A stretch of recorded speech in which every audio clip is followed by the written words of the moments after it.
নমস্কার, আপনাদের প্রত্যেককে স্বাগত জানাই। আচ্ছা, রাজ্যের মুখ্যমন্ত্রী মমতা ব্যানার্জি কোরআন সম্পর্কে এমন কি বলেছে যে গোটা রাজ্যে এই মুহূর্তে তার বিরুদ্ধে একটা চাপা উত্তেজনা সৃষ্টি হয়েছে? যেমনটা নূপুর শর্মার বিরুদ্ধে গোটা দেশে গোটা বিশ্বে তার বিরুদ্ধে একটা আন্দোলন বা বিদ্রোহ, ঠিক একই রকম ভাবে আমাদের বাংলায় মমতা ব্যানার্জির বিরুদ্ধে একটা চাপা উত্তেজনা, একটা আন্দোলনমুখী ভাব আমি গোটা রাজ্যে দেখতে পাচ্ছি। বহু ভিডিও পেয়েছি। আমি সেই ভিডিও আপনাদের সামনে তুলে ধরতে চাইছি না, কারণ কমিউনিটি গাইডলাইন্সের খিলাফ হবে। এটা ইউটিউব কমিউনিটি গাইডলাইন্সের খিলাফ ভিডিওটি হয়ে যাবে, ফলত সমস্যা হতে পারে। দেখুন, গোটা রাজ্যে অবশ্যই আপনারা শান্তি বজায় রাখবেন। যাই হোক, আমি সেই বিষয়ে যাচ্ছি না, কিন্তু কি বলেছে যে গোটা রাজ্যে এই মুহূর্তে চাপা উত্তেজনা, ফিরহাদ হাকিমকে দিয়ে ধামাচাপার একটা ব্যবস্থা। তো যাই হোক, আমি সেই বিষয়ে যাচ্ছি না। 2024 লোকসভা নির্বাচনের একটা অগ্রিম ফলাফল দক্ষিণবঙ্গে 42টি লোকসভা আসনের মধ্যে 33টি লোকসভা আসনে কোনো ক্রমে অশান্তিতে কোনো ক্রমে নির্বাচন সম্পন্ন হয়েছে। বাকি রয়েছে 9টি আসন। এই 9টি আসনে 2019 সালের যদি ফলাফল দেখেন, পা থেকে মাটি ছড়ে যাবে। 2019 সালে একটি লোকসভা বাদ দিয়ে, অর্থাৎ একটি লোকসভা আসন বাদ দিয়ে, দমদম লোকসভা কেন্দ্র বাদ দিয়ে প্রত্যেকটা আসনে মার্জিন ছিল 1 লক্ষ বা তারও বেশি। কোথাও কোথাও 3 লক্ষ, দুটি জায়গায় 3 লক্ষ, কোথাও 2 লক্ষ, 1 লক্ষ, 1,20,000। এই 9টি আসনের মধ্যে যদি 2টি আসন টিএমসি হেরে যায়, তাহলে ভেবে নেবেন যে ঢাকি সমেত 2026-এ বিসর্জন টিএমসি।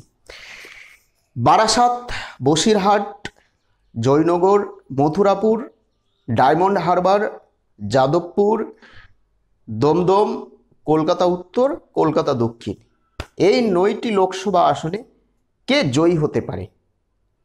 তৃণমূল কংগ্রেসের প্রার্থী কোটি আসন পেতে পারে, বিজেপির প্রার্থীরা কোটি আসন পেতে পারে, বা বাম কংগ্রেস খাতা খুলতে পারবে?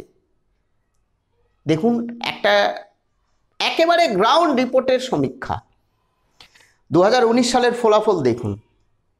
দেখুন, গায়ের জোরে আমি কোনো সমীক্ষা করি না, বাড়িতে বসে আমি কোনো সমীক্ষা করি না। আমি দমদম লোকসভা কেন্দ্রে যাচ্ছি। সৌগত রায় দাঁড়িয়েছে, টিএমসির প্রার্থী। শিলভদ্র দত্ত বিজেপির প্রার্থী। সুজন চক্রবর্তী সিপিআইএমের প্রার্থী বা জোটের প্রার্থী বলা যেতে পারে। 2019 সালে 53,000 ভোট বেশি পেয়ে তার যে নিকটতম প্রতিদ্বন্দ্বী, তার তুলনায় মাত্র 53,000 ভোট বেশি পেয়ে এই তুলনামূলকভাবে এই 9টি যে লোকসভা কেন্দ্র রয়েছে, সব থেকে কম সংখ্যক ভোট পেয়েছিল এই দমদম লোকসভা কেন্দ্রে সৌগত রায়। মাত্র 53,000 ভোট বেশি পেয়ে জয়ী হয়েছিল। বাদবাকি 1 লক্ষ, 2 লক্ষ, 3 লক্ষ বা কেউ 3.5 লক্ষ ভোট পেয়ে জয়ী হয়েছিল, বেশি পেয়ে। মার্জিনটা আমি বলছি। তো এই দমদম লোকসভা কেন্দ্রে আমি না বুঝে উঠতে পারছি না যে কে জয়ী হবে, কে হারবে, মানে কি হতে পারে আমি বুঝতে পারছি না। আমি প্রত্যেককে জিজ্ঞেস করছি, দাদা এবার কি পরিবর্তন হবে? তারা বলছে যে হ্যাঁ, অবশ্যই পরিবর্তন প্রয়োজন রয়েছে। তো দমদম লোকসভা কেন্দ্রে একটা চাপা উত্তেজনা, প্রত্যেকে চাইছে পরিবর্তন। বিভিন্ন মিটিং বা মিছিলের ছবি আপনাদেরকে আমি দেখিয়েছি। এই দমদম লোকসভা কেন্দ্রে কিছু বোঝা যাচ্ছে না।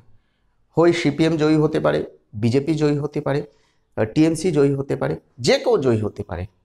এই দমদম লোকসভা কেন্দ্র এবং যাদবপুর লোকসভা কেন্দ্র টিএমসির চান্স নেই বললেই চলে।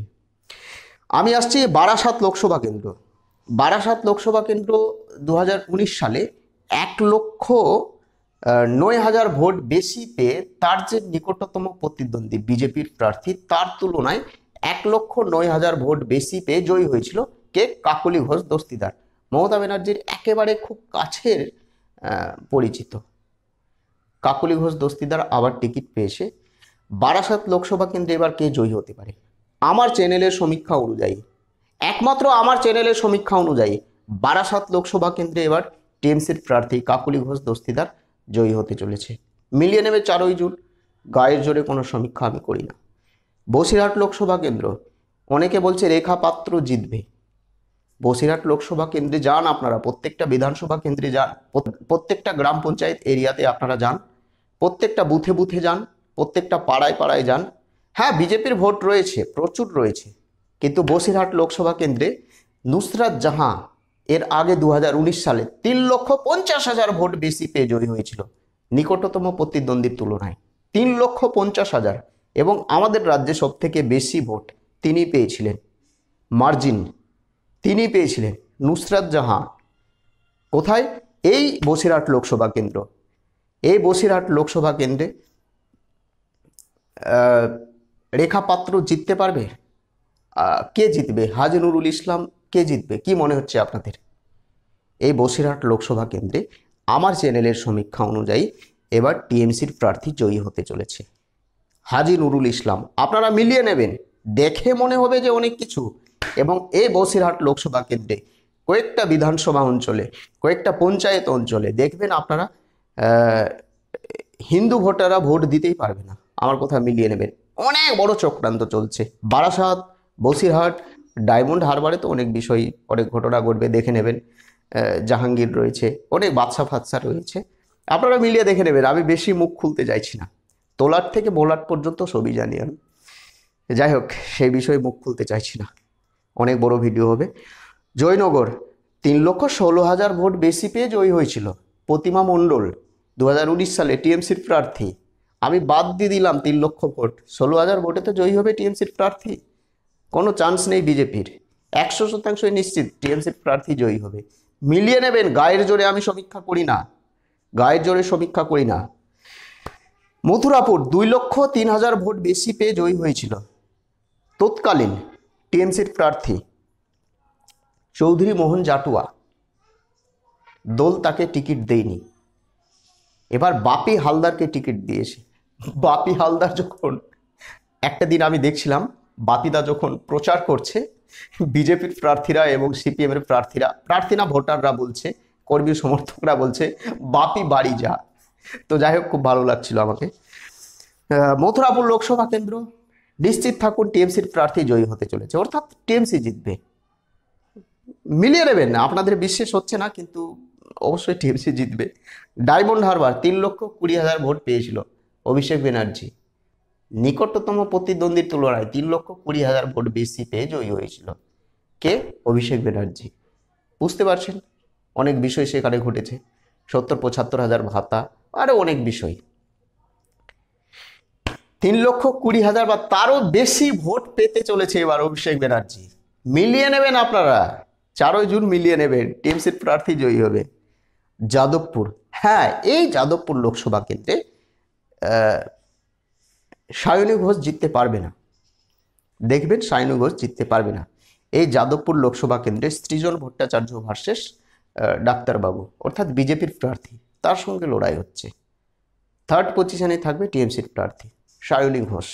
হ্যাঁ, যদি ছাপ্পা টাপ্পা বা কাউন্টিংয়ে কোনো ঝামেলা টামেলা হয় বা কোনো কারচুপি করতে পারে তাহলে জয়ী হতে পারবে, তাছাড়া নর্মালভাবে জয়ী হতে পারবে না আমার সমীক্ষা অনুযায়ী। তোলার থেকে মোলার পর্যন্ত সবই জানি, মুখ খুলতে চাইছে না, বারবার বলছি। কলকাতা উত্তর 1,55,000 ভোট বেশি পেয়ে জয়ী হয়েছিল তৎকালীন, অর্থাৎ 2019 সালে, মালা রায়। নিশ্চিত থাকুন কলকাতা উত্তর আবার টিএমসির প্রার্থী জয়ী হতে চলেছে, তাপসদা জিততে পারবে না। মনে হচ্ছে যে জয়ী হতে চলেছে বিজেপির অনেক প্রার্থী এই 9টি লোকসভা কেন্দ্রের মধ্যে, কিন্তু না। আপনার শহর কলকাতায় যান, দক্ষিণবঙ্গে যান, কোনো গল্প নেই, টিএমসি ছাড়া কোনো গল্প নেই। সরি, ওটা দক্ষিণ কলকাতা হবে। এবার আসছি উত্তর কলকাতা। সুদীপ বন্দ্যোপাধ্যায় 1,27,000 ভোট বেশি পেয়ে জয়ী হয়েছিল 2019 সালে। এই কলকাতা উত্তরে এবার কে জয়ী হতে পারে? টিএমসি জিততে পারবে কি মনে হচ্ছে? আপনারা অবশ্যই কমেন্ট করে জানাবেন। আমার সমীক্ষা অনুযায়ী এই কলকাতা উত্তর, কলকাতা দক্ষিণ, ডায়মন্ড হারবার, মথুরাপুর, জয়নগর, বসিরহাট, বারাসাত, এই 7টি লোকসভা কেন্দ্রে 100% নিশ্চিত টিএমসির প্রার্থী জয়ী হতে চলেছে। এবং যাদবপুর লোকসভা কেন্দ্রে টিএমসির প্রার্থী জিততে পারবে না, অর্থাৎ সায়নী ঘোষ কোনো ক্রমে জয়ী হবে না। সেখানে হয় সিপিএম প্রার্থী জয়ী হতে পারে, সৃজন ভট্টাচার্য, না হলে বিজেপির প্রার্থী। সিপিএমের চান্সটা বেশি রয়েছে।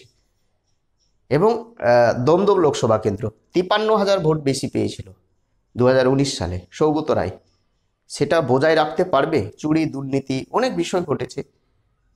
তখনকার চিত্র, তখনকার অবস্থান এবং বর্তমানের পরিস্থিতি অনেকটাই তফাৎ রয়েছে। এই দমদম লোকসভা কেন্দ্রে আমি কনফিউজ আছি, সত্যি বলতে আমিও কনফিউজ আছি।